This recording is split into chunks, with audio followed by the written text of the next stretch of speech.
on Sky News.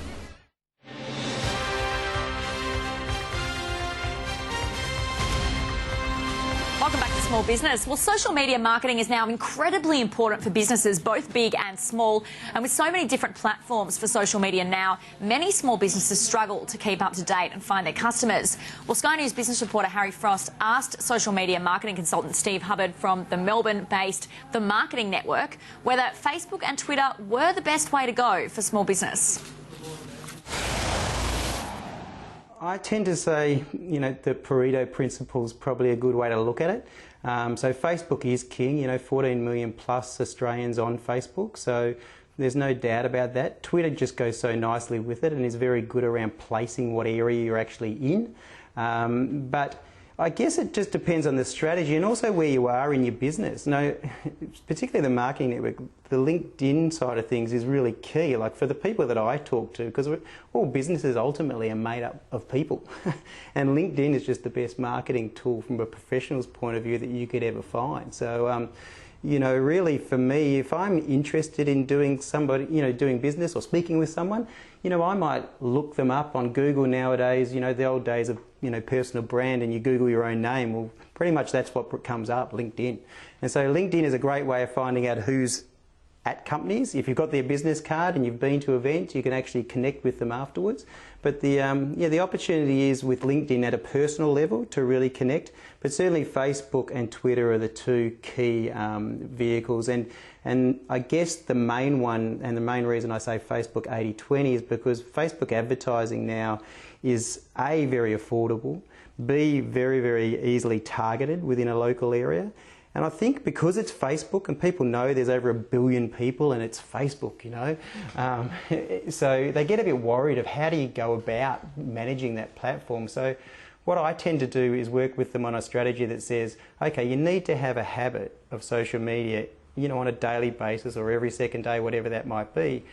But within that habit, we've got one mouth, two eyes, two ears. So part of that habit is engaging with others, but also within that habit should be one promoted post. Don't be scared to promote what it is about your business that is significant and special and that people might be interested in. You talk about having a social media habit there, but with companies that have perhaps got employees who are quite time poor, how can they find the time to post regularly? As one of the things that I guess I talk to people about is the fact that if you're a really good accountant or a really good lawyer, I don't dare to think that I can do my own accountant's books or handle my own legal case. Now I have a couple of advantages, and I guess we're, if you like, outsourcing social media to organisations such as my own. The advantage is you've got qualified marketer, surrounded by other people in related marketing areas, digital and design, strategy, that side of things. And also, in our instance, we have a platform that we actually put people on too, but that's probably another conversation. But in terms of that all time consuming, I guess one of the conversations I have, because I certainly started out as a social media marketer with this sense of wanting to teach people how to fish. What I learned fairly quickly is that I could fish 5 times faster than the people I was talking to.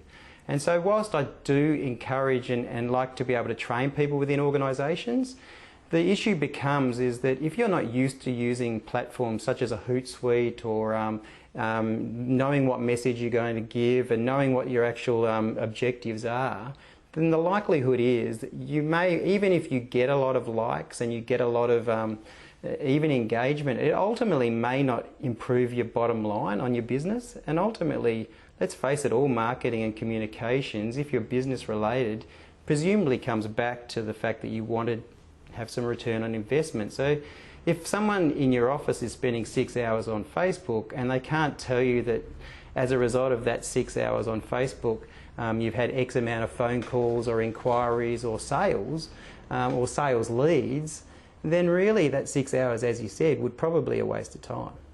With so many companies now out there using social media, how does a business make its own particular forms of social media stand out from the crowd? So in terms of making your social stand out, it's like any good marketing. So what we tend to do is start with the brand itself. Ultimately, who are you? What's your offer?